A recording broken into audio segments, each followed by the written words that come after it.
Hey friends, welcome back to the podcast. This is episode 103 with me, your host, Jonathan Puddle. Thank you for tuning in today. I am honored to introduce a new topic. We covered trauma and Jesus in the last little bit, and my friend Chris joined me for the first B-side, which was on the podcast last week. Well, happy to go in a new direction. My guest, actually I have two guests, Sheila Wray Gregoire and Rebecca Lindenbach Gregoire. Sheila was on the show a couple of years ago, and they have joined me today to talk all about their brand new book, The Great Sex Rescue. And we cover a whole bunch of stuff today. I need to warn you that there are some trigger concerns. We talk about sexual assault in the context of marriage. There's a lot in here that you may not want your children to hear. But there is a lot of hope in here. There is a lot of really good news. If you grew up in evangelicalism and read any of the popular Christian marriage books, and if you had any kind of difficulties in your sex life, whether he did or she did, whether you had pain, whether you couldn't orgasm, whatever your situation is, they have addressed it, and there is hope for you. So I commend this to you, but perhaps not in a public space. You'll find links in the show notes to order the book and to learn more about Sheila and Rebecca's work. Let's get into the show.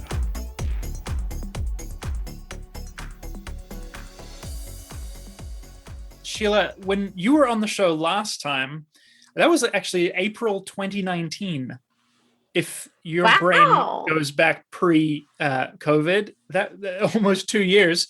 So thrilled to have you back on the show as well. Welcome, Rebecca, Sheila's daughter and wonderful person in her own right. So thrilled to have you both here today. Thank you. We're excited too. Thank you. You have been very busy. Obviously the podcast, the writing, all the things that you do ongoing, but this new book and the time you put into surveying, 20,000 women? Mm-hmm. Yep. Biggest survey ever been done of Christian women's sexual and marital satisfaction. I mean, that's got to be one of the biggest surveys of any topic. Well, it depends. It depends on what kind of survey you're looking at. There's a lot of surveys of like 5 questions that they do like on, maybe like your Huffington Post kind of websites that'll get like 120,000 respondents. But when it comes to a 30-minute long survey that is intensely personal and asking questions like how often do you become aroused during intercourse, and asking questions about, your history with pornography, your husband's history with pornography, and like your childhood experiences. And it was really intense. So to see a survey that long, that personal, that invasive get answered by 20,000 Christian women is kind of mind-blowing. We had, I think, over 22,000 respondents total. I think 20,000 of them were identifying as Christian. And that we seriously have not seen anything like that before. In the research that we were looking at, we couldn't find anything bigger. Yeah. Well, no doubt. I mean, because even Barna and trusted research organizations are looking at 1,000 people as representative samples. Mm-hmm. But you see, we knew that what we were going to say was going to be controversial. And so we're like, you know what? We're just going to blast them. We're going to have so many respondents that they can't come at us. But also we wanted to look at some problems that don't affect a lot of people, but that are very serious. And so we needed a large enough sample size that we could slice and dice the data in different ways. And so we were able to do that. Yeah, that's sensible, right? Because you get down to the point where you're like, okay, if you're slicing and dicing, you're cross-referencing. Okay, we actually only have 5 people now who are reporting. Yeah. Is 5 people just because there is 5 weird people, or is it because this is actually indicative? That's a really good point. Yeah. Wow. Huh. So all of this research, for those not yet familiar, you guys have boiled it down and parsed it and built an amazing narrative piece around it. And the book is called The Great Sex Rescue: The Lies You've Been Taught and How to Recover What God Intended. I read through a whole bunch of it yesterday and have been following along as you've been putting bits and pieces out over the last, I guess, 2 years, year and a half. And it's remarkable work. It's remarkable work. So let me just say bravo before we go any further. Well, thank you. It took a lot out of us. It was depressing, but I think in the end, it's very hopeful what we came up with. So, yeah. Well, I was depressed and excited and enraged. I cried and I laughed out loud. I had a full range of emotions. I felt betrayal, shock, surprise, horror. It did put me in a bit of a funk. Mm-hmm. Again, I was only kind of skimming for the purposes of this interview. I intend to get the print copy and actually sit down, because I was like, oh, hot damn, I need to highlight this. Or like about every third or fourth paragraph, there's just sort of another bomb quote. And I'm just like, oh man, you're describing a lot. You're describing a lot. Things that need to be said, things that I'm not proud that I can identify with. Yeah. There's a lot in here. And I think, as you know, kind of coming on the tail of the full exposure, or what we have today of the full exposure of the Ravi Zacharias situation, and obviously kind of an unending sequence of church scandals.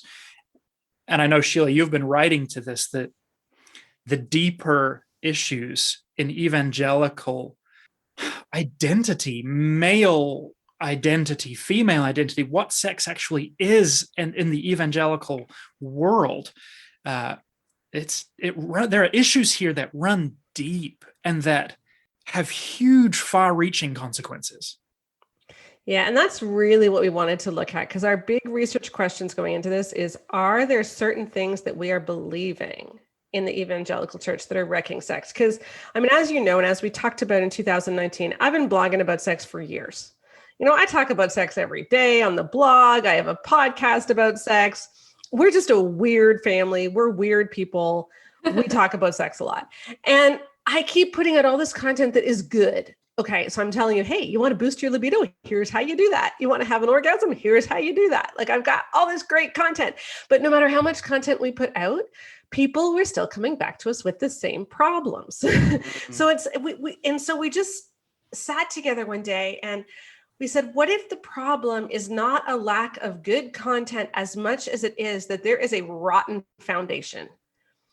And so we decided that in this survey, what we were going to do was test all kinds of different evangelical teachings and see how those correspond with women's sexual and marital satisfaction. And when we say evangelical teachings, we're not talking about like Christian or from Jesus. We're talking about the evangelical cultural stuff that's out there that we don't actually think comes from God. Yeah. Amen. Yeah. A quick question before we get into the data, a couple more. Did you do any international segmenting? Do you know where the people are coming from internationally? Are they mostly the US, Canada?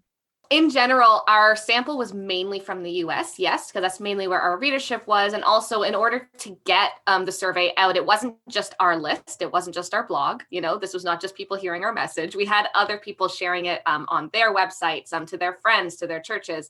And so more than half of our respondents actually came from extra sources other than ourselves.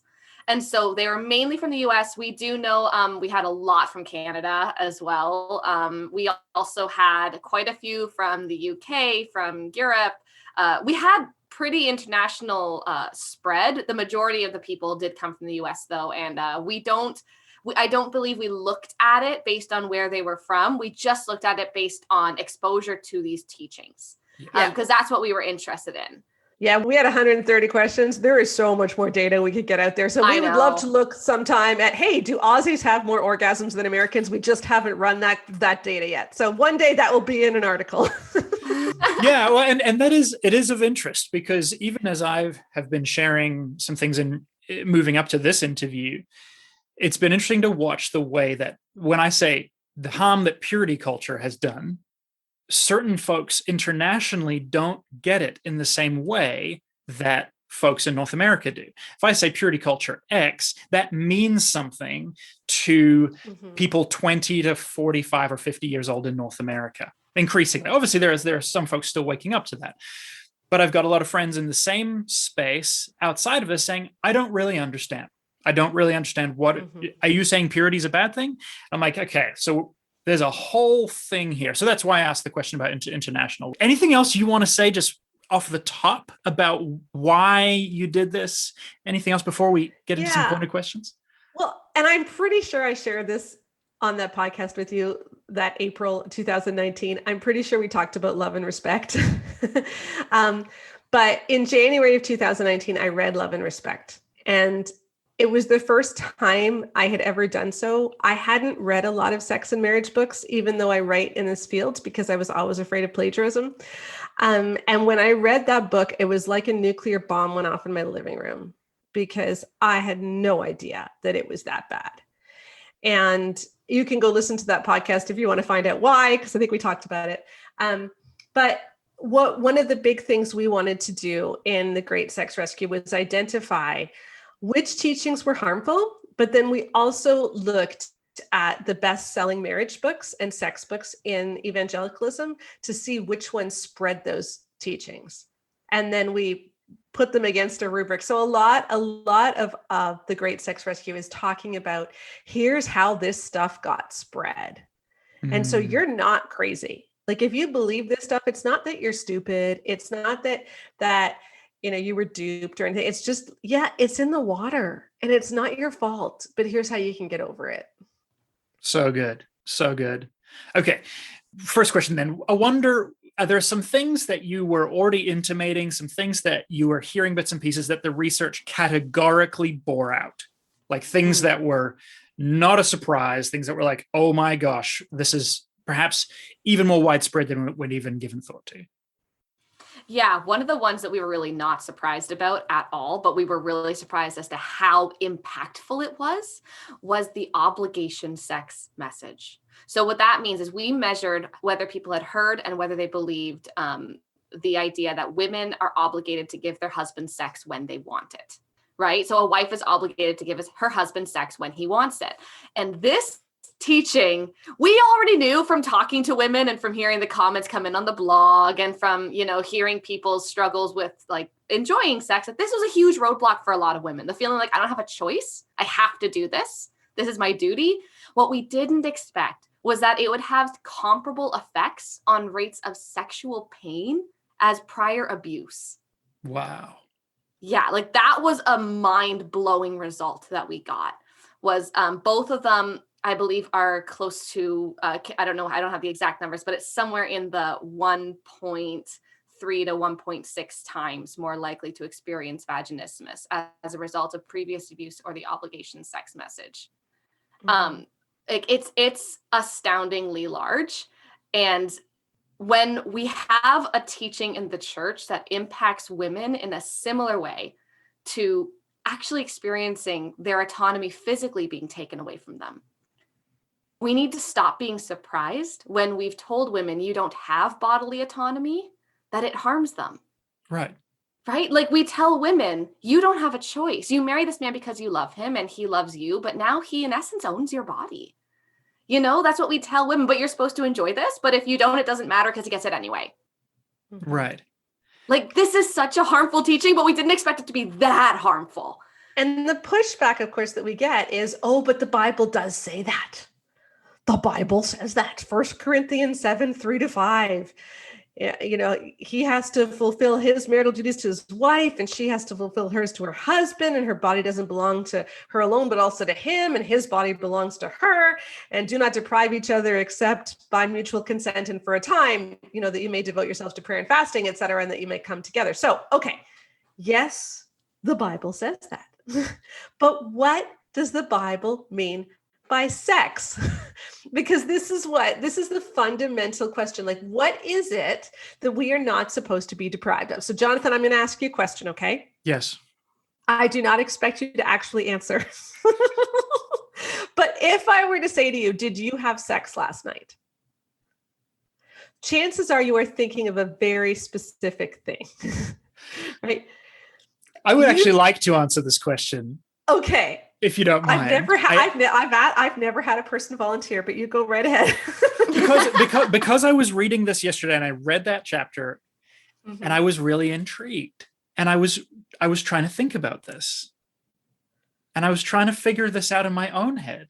And there's a lot of layers to it. But I would, and just full disclosure, for anybody listening, my wife gave me permission to discuss our sex life. And so I have that permission. I would say Oh, I don't even know. My wife certainly had an orgasm last night, and I was involved. But I'm not totally sure if I would say that we had sex. And I'm not totally sure that I'm proud of not being able to answer that. we had time together. But clearly, like, yeah, this isn't, so go on, because this is really important. And I feel like I'm really sensitive and engaged in this subject. And I'm realizing even my own language and my own thinking has room for improvement. Yeah. So my issue is that when we say, did you have sex? What we mean by sex in general is, did he put his penis into her vagina, move around till he climaxed? Right? That is sex. Yeah.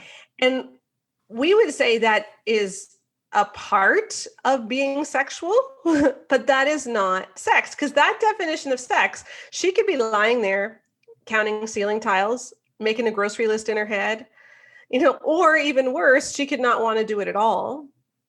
And yet that would still count as sex. And with that definition, does it even make sense? 1 Corinthians 7, if you read that definition into those verses, it doesn't, because sex in the Bible is supposed to be something which is mutual. That's the whole point of that 1 Corinthians 7 passage, is that it is mutual and it is pleasurable. And we know from Genesis chapter 4, Adam knew his wife Eve. Like, that's not just a euphemism. Sex is supposed to be a knowing. It's supposed to be deeply intimate. And so when we're told not to deprive each other, it doesn't mean if he wants one-sided intercourse, you need to give it to him whenever he wants it. It means that in your marriage, you are supposed to have a sexual life which is mutual, pleasurable, and intimate. And we're not supposed to deprive each other of that. But if your sexual life is one-sided intercourse, she's already being deprived. Yeah, for sure.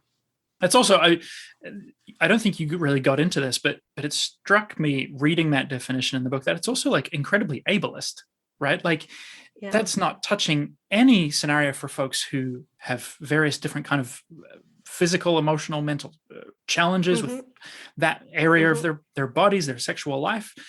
Just another way that we have reduced something to something that works for white men. Well, and it also completely erases women who are currently experiencing severe sexual pain. Like, if you're experiencing sexual pain to the point that you can't penetrate, that doesn't mean you don't have a sex life if you want one, right? Like, while you work on treatment, you can still have a sex life that is mutual and pleasurable and life-giving. That just doesn't include penetration. And that can be a very valid and healthy choice for you as a couple for a while she works on having healing and finding treatments and getting to the point where she can enjoy sex, not grit her teeth and get through it. And that Becca just said something really important. She said the word vaginismus. Yes. I bet you a lot of our listeners don't even know that word. I didn't know it until reading your work over the last 6 months. And yet, how many of us know erectile dysfunction? Hands up. We looked at the Focus on the Family website. We searched for vaginismus or postpartum pain. Nope. Erectile dysfunction. One article came up for postpartum pain. It wasn't even about postpartum pain. It merely mentioned postpartum pain as something that might happen after you have a kid. Yeah, but didn't say what to do about it. No. Desiring God, Gospel Coalition, like they don't talk about this stuff, but they talk about erectile dysfunction. Vaginismus is primary sexual pain where the muscles of the vaginal wall contract and it's involuntary, but she can't relax. And so penetration becomes really painful or difficult. And over 20% of women reported experiencing this in their life, 7% to the point that penetration is impossible. And then an additional 20% also experience major pain during childbirth. Well, not during, after childbirth, after. like postpartum sexual pain, and yet we don't talk about this. Right. And it is a real issue. And so that's one of the things we were looking at, how we wanted to slice and dice the data. We wanted to get enough women who had vaginismus so that we could figure out what's the underlying cause, because that was one of our outcome variables. And it's a personal one for me because that was my story. And that was one of the things that I learned doing the survey. I thought I was all good. I thought I was like totally healed. I thought I am so healthy sexually, I'm all great. But in doing that survey and realizing what the underlying causes of vaginismus are, I was like, oh my gosh, that makes so much more sense now. Yeah, for real. How widespread, not is vaginismus, but this duty obligation sex? Like, because again, reading through my own personal lens, I'm like, I don't even like that sex. Like, that's gross. Like, that's not, I'm not aroused during that kind of sex. I'm like, for me, it's like, can you please show some interest? And so I will put some effort in to that end. How widespread is the duty sex situation? I think so. Roughly 40% of women believe it before they're married, or they're taught it. And then almost the same number, I think it's like 38% believe it. And then if you ask what about now, it's about half. Yeah. Yes. So about half of women believe. So so 40%, roughly almost 40% believed it when they married, but only slightly more than 20% believe it now. So it's dropped significantly. And since we wrote the book, we also did a survey of men. So this information isn't in the book. So this is like special for you, Jonathan. Okay. but roughly 23% of men believe it now too. So almost the same number of women believe it as men believe it. That is fascinating. That's figure 1.1, which I have here in front of me. And that was one of the really interesting questions to me, because there's a couple of questions where, because you've got basically, I agreed with this before I got married. And then you've got, I was taught this by church, media, family before marriage. And then you've got, I agree with this currently, and I'm taught this now. And that is one of the questions where it seemed to be more taught than believed. Mm-hmm. And I feel like surely that's got to be a red flag for us. When there's any topic that's like more prevalently taught than people have actually ingested it, I'm like, that's surely we got. The other one was the only biblical reason for divorce is an affair, and it had a higher rate of teaching than belief. Mm-hmm. That, to me, that's like a ooh, ugh. Yeah, that one was pretty ugly. And for a lot of these things too, they believed it almost to twice the rate before they were married than they believe it now. Yes, that is fascinating. No, I think a couple things are going on there, right? Because you get married and you have this idea of, I'm going to be this kind of wife. This is what my marriage is going to look like. We're going to fit these cookie cutter molds that I've been taught in youth group and premarital counseling and all of these evangelical marriage books that I've been devouring because, all I want to do is have sex, but I'm just going to read all these books instead. And so as you're getting engaged and everything, and you get married and then you find out that it doesn't work. A lot of it doesn't work. Maybe you find out in a good way that it doesn't work. Maybe you find out, you know what? My husband doesn't want to own my body. Maybe you find out I actually married a man who really wants a mutual experience. And you just, toss all that away. But also maybe you marry a man as a woman, because we're talking about this from a woman's perspective here. Maybe you do marry a man who really believes the obligation sex message, who really believes this idea that you're never allowed to leave no matter what, who really believes all these things and is lording them over you. And what we heard from a lot of women was the reason they don't believe it now is because they believed it in their first marriage and it deconstructed. It self-destructed, because when you actually live out a lot of these teachings to their natural conclusion, you end up in a really unhealthy place. And the reason they've been allowed to flourish for so long is that they're wrapped in Christianese, and then they're spoken all the time and they're taught, but a lot of times even the people who teach them aren't even necessarily acting them out, because healthy people in healthy relationships are saying all of the evangelically cultural appropriate things. But when you actually look at how their marriages act, they wouldn't force sex from their wife. Of course they wouldn't, right. But they're saying things that are enabling the kinds of men who would to do so. Wow. And I think that's part of why we see a bit of a difference is when you're married and you have experience with your spouse, you have enough experience to be able to say, well, that doesn't really apply. And maybe that's because of good things that you experienced, but it also might be because of bad things you experienced. And you decided, I'm no longer going to believe this because I know that this leads to death. Mm-hmm. So you could be in one of those good situations, and praise God. And you may be listening to some of this and you're like, well, I've read some of those books and we're fine. Yep. But let's consider that 39% of 20,000 evangelical women believe they cannot say no when their husband insists on sex, demands sex, physically forces sex. We have a word for that. It's rape. Yeah. And what's so scary when we looked through the evangelical books is how many of them had incidences of marital rape in there, and they either dismissed them or they didn't call it rape. I mean, one of the worst ones was Tim LaHaye in the book The Act of Marriage, which is the book that I read before I was married. It's the book that I read. Yeah, totally messed me up. I still think that's one of the reasons I had vaginismus. But he has this story of Aunt Matilda. And this niece is getting married. And Aunt Matilda came to her and told her how terrible sex was. And Tim LaHaye portrays this as this awful Aunt Matilda did this to her niece. Like Aunt Matilda wrecked sex for her niece because she said how terrible it was. And so Aunt Matilda is painted as the enemy in this story. And he explains that on Aunt Matilda's wedding night, her husband held her down and raped her while she was kicking and screaming. And that this happened throughout their marriage. And how sad is it that Aunt Matilda never embraced sex and saw it as such a bad thing? And then he made reference to Aunt Matilda and her equally unhappy husband. And it's like, calling a rapist equally unhappy as his rape victim is a little bit wrong. And yet we read the 4th edition of that book for our research, and 4 editions, 4 editors, nobody ever thought, maybe we should take that anecdote out. Yeah, wow. Yeah, I think that was one of the really shocking things for me, was going back over books that we read that I had never noticed that stuff. Right? And part of that is the way that these messages have existed unchecked and unchallenged for so long that now with hopefully more transformed, more Christ-like minds, we read some of these things and we're like, oh, sweet God, this is disgusting. Speaking of disgusting, can we talk Kevin Lehman and sheet music?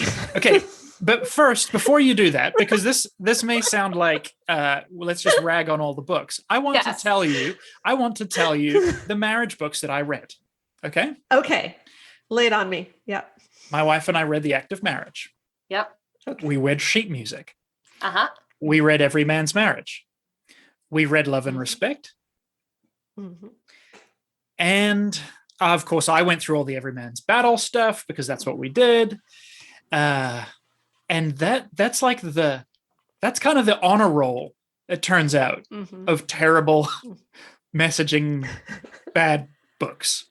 Yeah, it's really all of the bestsellers. Like there are some bestsellers that actually did do really well. I do want to say, like, we're talking about the negative ones. You can check out in our book. We do mention which ones did really well at the very end of the book.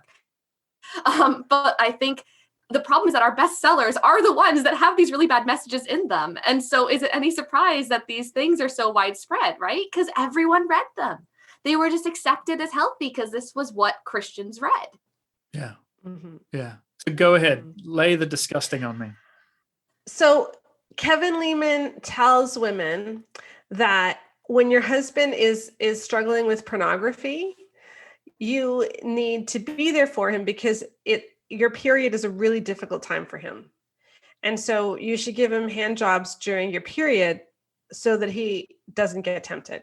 And then in another part of the book, he says, if you're having your period when it's really heavy, so you can't have sex, or you're going through a postpartum period, phase, or you're just not feeling your best, then you can give him oral sex and a hand job when he's ready to climb the walls. And I have no problem with period sex. I have no problem if a woman wants to give her husband a gift. I have no problem with having fun. Absolutely not. But to tell a woman that your period, when you are cramping and bleeding out of your genitals, is a difficult time for him is just so, or like your postpartum. We'll take a very quick break for me to thank my patrons. Every month, and some of them annually, a bunch of folks support this podcast and support the work I'm doing. I couldn't do all of this without their support. So I just want to shout out to all of my patrons and say thank you so much for your support. Thank you to Connie, Louise, Darlene, C, Debbie, and Anna, all of whom have come on in the last couple of weeks. I am trying to get up to 70 patrons right now, because if I can hit that target, then I'll have enough funds to offer transcribed audio of every podcast. And I want to be able to do that both for folks who need help with their English and for folks who are hearing impaired. So if you'd like to make that happen, head to patreon.com/Jonathan Puddle. Become a patron today for as little as $3 a month. You'll be supporting the show and helping me get these messages of love and hope and joy out to a wider audience. Thank you all. I mean, maybe Rebecca wants to share this. This is my thing. The postpartum obligation message that Lehman has in sheet music is abhorrent. There's really no other word for it. Just so people know my story, I had a really traumatic birth experience right before, like as we were finishing up the survey for this book. I had a really bad 3rd-degree tear. It took me a year to recover. Whoa. It was bad. And as I'm experiencing this, we're reading through Lehman saying, in the postpartum period, give your husband oral sex or hand job as he's trying to, because he might be climbing the walls, right? And I'm thinking, in what universe does a good, loving, Christ-like man look at his wife who has just pushed out his child from her vagina and said to his wife who is leaking milk, what I need right now is to get my rocks off. And that matters more than whatever you're feeling. What on earth gives anyone the right to look at their spouse who is recovering from one of the most difficult things a body can go through and say, what matters right now is that my testes are feeling a little testy? Like, what on earth gives anyone the audacity to think that it is appropriate to tell a woman postpartum that it is her responsibility to think about how her husband is handling not going without sex for a few weeks, especially when I was recovering from what can honestly be considered postpartum PTSD. Sure. And I am sitting in my midwife's office, and she goes to check my stitches. And it is so traumatic for me that I almost fall off the table in a panic attack. And I am shaking, and it takes 2 of them to calm me down. And they start having these conversations with me about how, you're going to be okay, but you have to take this at your pace. Like, just take a long time. Don't work your way into doing sexual things again. Like, we were talking about this in such an open way, and they were so loving. And they were the ones who were giving a message of hope, freedom, and frankly, dignity back to me after this experience. And then the same week I go back and we start working, and I read Kevin Lehman's words, which are, he's climbing the wall, so he needs a blowjob. And I'm just wondering, where is Christ in that? How on earth does that look like charging a husband to love his wife like Christ loved the church? Yeah. Because I heard more of that from my midwives and my pelvic floor physiotherapist, and from my husband, I will add. And Kevin Lehman's book was actively acting against them. And that is problematic to me when our secular health professionals have a better idea of how it is to be Christ to your wife than our Christian marriage books. That is problematic. And I do want to say my husband was amazing. And I've shared that story in the book, and a lot of people have told us that was a really healing story for them to hear as well. But it is not okay to put a man's desire for sex in the present moment to be more important than anything that his wife is going through. Men are called to love their wives as Christ loved the church, and that does not include demanding a blowjob when she's postpartum. And I think that's actually a problem that we see in a lot of these books, is that the way that they phrase a man's need, like Emerson Egerton, Love and Respect, if your husband is typical, he has a need you don't have. We're told over and over again that men have this need for sex that women will never understand. And so we're not supposed to deprive our husbands. But the way that they phrase it is like, this need is so great and you can never understand it. So then women who are reading this assume no matter what I am going through, my husband must have it worse. Mm-hmm. Right. And so we are taught that our needs don't matter. And as soon as you feel like your needs don't matter, then sex can no longer be intimate. Sex can no longer be a deep knowing, because a knowing, an intimate experience requires that both people show up. Yes. But if her needs don't matter, she's not really there. Yeah. Wow. Wow. That is so real. Thank you both for the honesty, and thank you, Rebecca. And I'm so sorry for that reality. I mean, we were essentially taught that men are uncontrollable, non-emotional, non-mental sex zombies. That was pretty much the messaging that we received. And the solution to that problem, there was no mention of discipleship, of Christ, of learning about your emotions, of learning about the way your hormones and your body work. The solution to that problem was to find and marry a righteous fox. Oh, no. And that is pretty much the everyman's battle solution, right? Like, Yes. Single guys, sorry, it's going to be hard. Married guys, banger all day. Yeah. Like, and that's the height of sexual discipleship ethics in the evangelical church until the last 5 years. Yeah. And that's what's so strange about it, is when you actually look at what these messages are saying, it's so clearly not about the transformative nature of Christ, right? And that was really our hope with this book, because I know our book talks about a lot of heavy stuff. It's like you said, you read the book and you do feel like there's a weight to this. It is hard to care.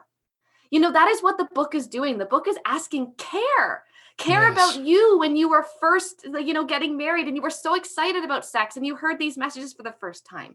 Care about you and your husband when you were newlyweds and you started it off on the wrong foot because you were in a culture that didn't teach you any better. Care about the women who maybe have it worse than you and your spouse do, who were harmed by this, even if it helped you. Like, we're asking people to care, because what's happened is we have lost the shepherd's voice. And we've lost it in nice Christianese evangelical culture language, because the shepherd's voice does not tell people that women are sexual objects to be used in place of the sexual objects you'd prefer to use, which is, every man's battle tells women, be like a merciful vial of methadone for him when he's going cold turkey, quitting lust. Like, that is not the shepherd's voice. And what we're hoping is, with this book, we are able to empower Christians who are reading it to rediscover the shepherd's voice, to rediscover what it means to listen to Jesus about who you are, how you matter, how you deserve to be treated with honor, with dignity, with respect, both men and women. That you are a person who is beloved and your spouse is a person who is beloved. And what does that mean in marriage? And what I'm hoping is that through our work and through this book, we're able to throw out all these messages that talk about this power struggle of, you have something that I need and I need to get it from you by any means, or of that. If we get rid of all this weird power dynamics of sex and we just get back to what the Good Shepherd says, I just hope we can find freedom. Seriously. Yeah. Thank you. That is, oh man, Rebecca, that was beautiful and eloquent. And I feel like in so many ways, I think it's like what you two and Joanna and you're all doing. It's like, I feel like the entire evangelical church is trying to rediscover Christ, and we're doing it in race. We're doing it in poverty. We're doing it in all these different areas. And I'm so glad that you are doing it in the sex sphere, because honestly, like, even just that you've got this chapter on just being kind. And I'm just kind of like, yeah, like we were just not, I was just not even taught to be kind. Now, I think if you were to ask my wife, she'd say, I am a kind lover. But nonetheless, that has come in spite of what I was taught, right? You said earlier about, like, about the fact that these Christian messages are less Christ-like than your midwives. I mean, I've had to make the same decision with my parenting books. If a book says biblical parenting, I'm not going to read it because it's going to be full of punitive garbage.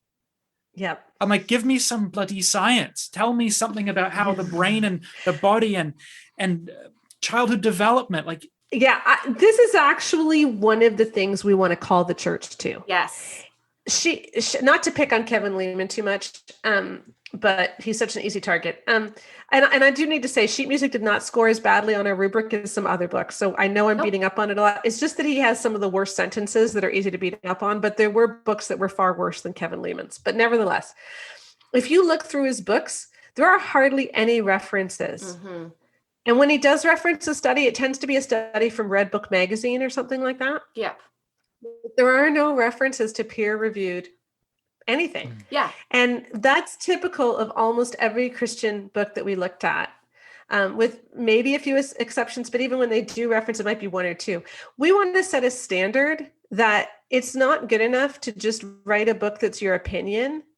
Can I give you a story about that? Yeah. And this is actually a sad one. Tim Keller wrote a book called The Meaning of Marriage, and it did not score badly. It was in the neutral category. So we have helpful books, neutral books, and harmful books, according to sex. So it was neutral, wasn't really a bad book, but he had this anecdote in the middle of it where he was talking about he and his wife, how early in their marriage, sex wasn't that great. And he would ask her at the end, how was that? And if she said it just hurt, they would both be devastated. And so they talked about this and they decided that trying to work for her orgasm was too stressful. And so they would just look at making sex into something that they could give to each other rather than something that they're trying to get. So several things about that. First of all, they were not communicating during intercourse. So he was asking at the end, how was that? Right. And she said, it just hurt. So he had no idea while it was going on that it hurt.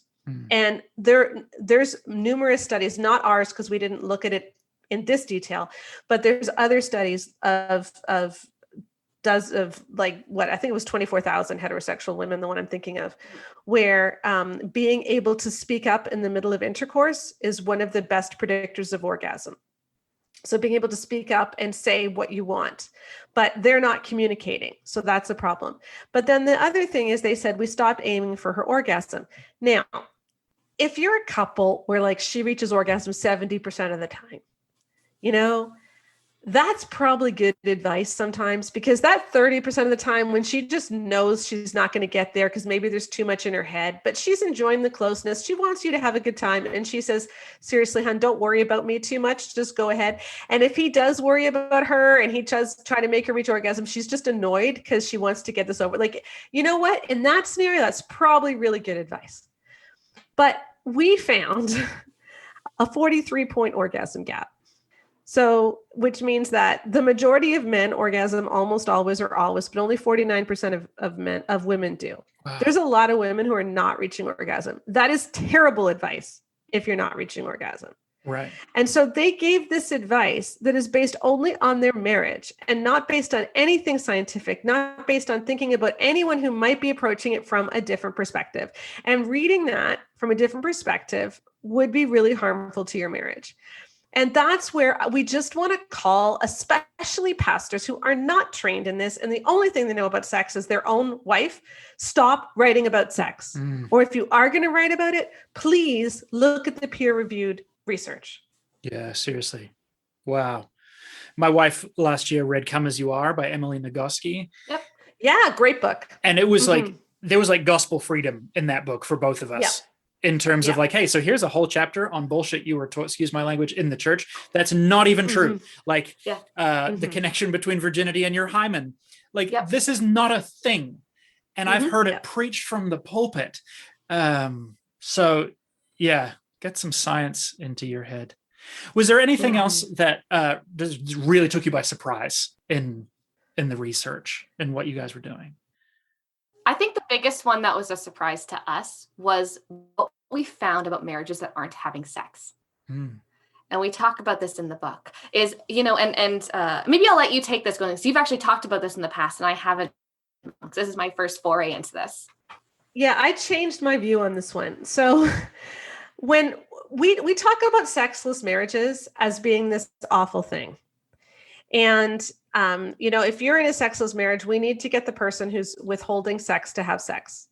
And that's generally the approach that we take. And that certainly was, for a long time, that was my approach on the blog. Like, look, ladies, you can't just say absolutely no. Now, if you're being abused or if there's like a major marital problem, then, I totally get that. But come on, like, if sex isn't that good, like, let's figure out how to boost your libido. Let's make sex real again, because you can't just cut them off.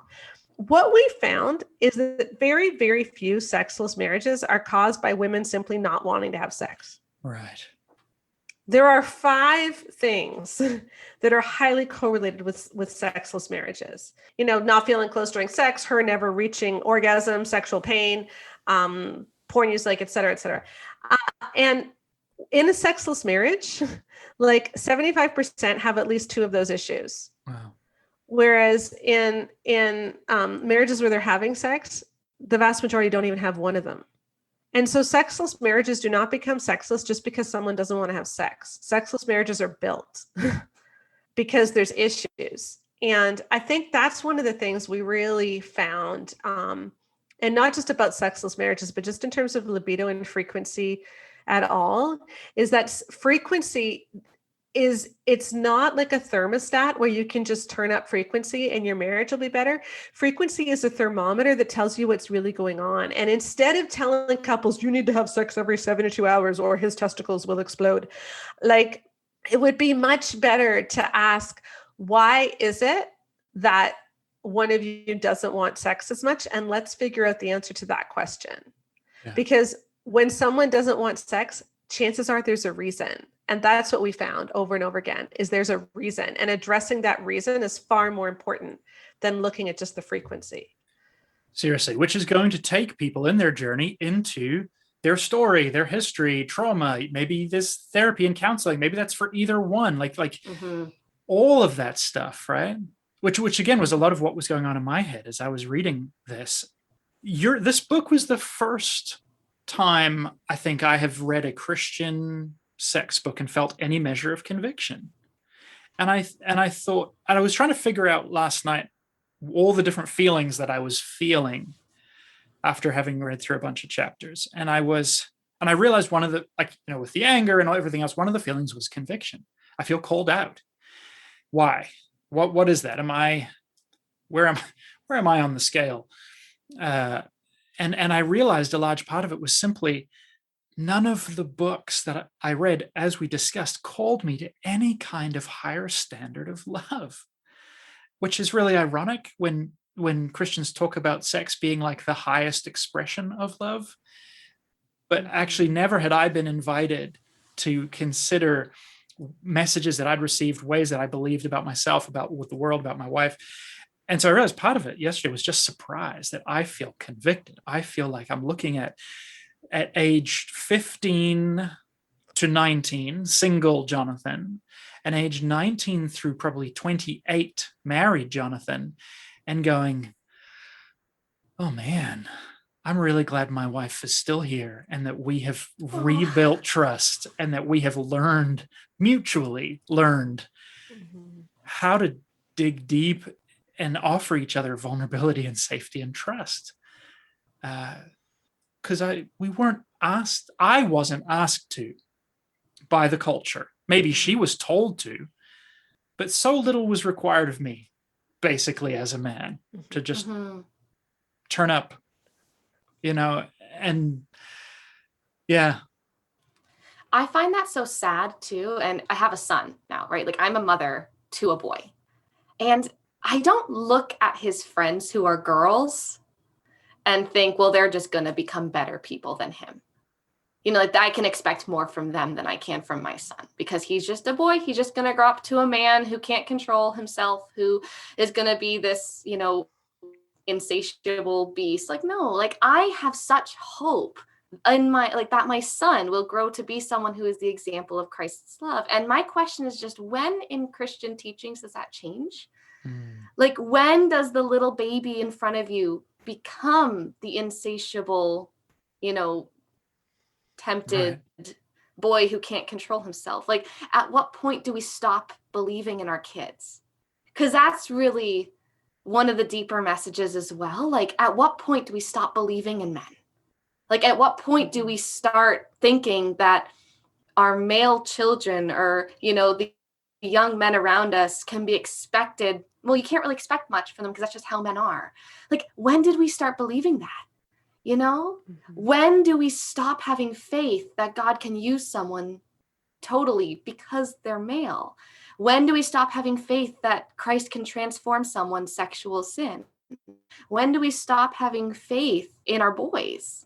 Yeah. And that's what we're really hoping. The Every Man's Battle series literally says men just don't have that Christian view of sex. Yeah. Like, it literally says that men are incapable of seeing things the way that God intended. And we just want to say, in our book, what we hope, and I hope you got this from it, Jonathan, when you read it, is this is not an anti-male book. No. Because we think men have been sold a bill of goods when it comes to lust. Maybe we can talk about that another time. But I mean, the shame that has been heaped on guys for feeling lust when really all they're feeling is sexual attraction, which is not a sin. Like, that's ridiculous, But the other thing is that over and over and over again, we found that a lot of these negative messages were believed by women. Women had internalized them often before they even got married. So it wasn't their husbands who were causing them to feel this, but it was often the husbands who helped the women got over it. Wow. And it was the husbands who were able to be like Jesus to them and to help them heal and to help them see, no, you are a person and I respect you as an entire person and I love you and I want to be truly intimate with you in every way. And it was those husbands who were able to transform their sex lives. So this is not an anti-male book. What we are writing is a book that is calling the evangelical church to more. And I'm glad to hear that that's how you experienced it too, because we really did try to say men are not the problem. Yeah, that was exactly, I think, what I was chewing over. It was so much more than just these are problems with sex, though that's all there. But I was totally like, my view of men has been too low, and my view of my own sexuality, like all of this stuff, like it cuts both ways, and the dehumanizing dehumanizes everybody in the process. I'm so thankful that you've done this work. I know it was costly and painful, and I know that you are getting major pushback. But I'm really thankful that you've gotten into the ring to do this, because the church is desperate for this.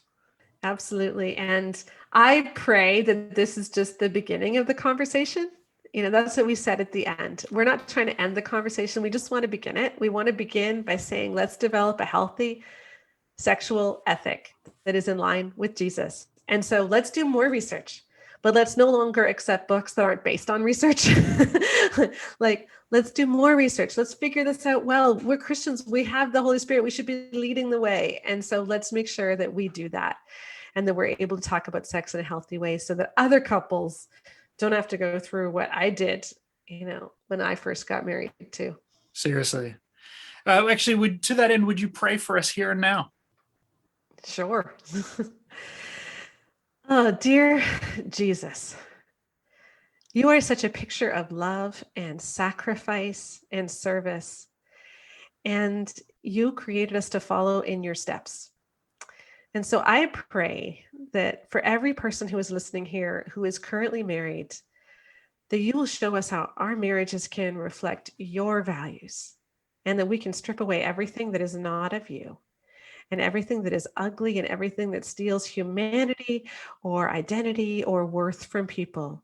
And instead that we can see our spouses as beautifully made in your image. And Lord, for the people who are listening who are not married yet, I pray that you will help them find a real identity, and that their sexuality may not be distorted or broken by messages that we hear in the church, by temptations outside of the church, wherever it might be.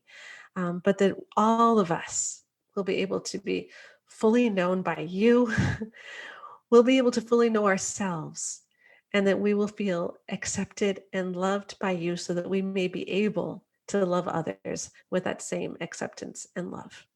In your precious name, amen. Amen. Thank you so much, Rebecca and Sheila. Even just as I was editing this today, I was moved to emotion at how we have settled for such a shallow view of marriage, of sex, of sexuality, of righteousness. There is a lot in here.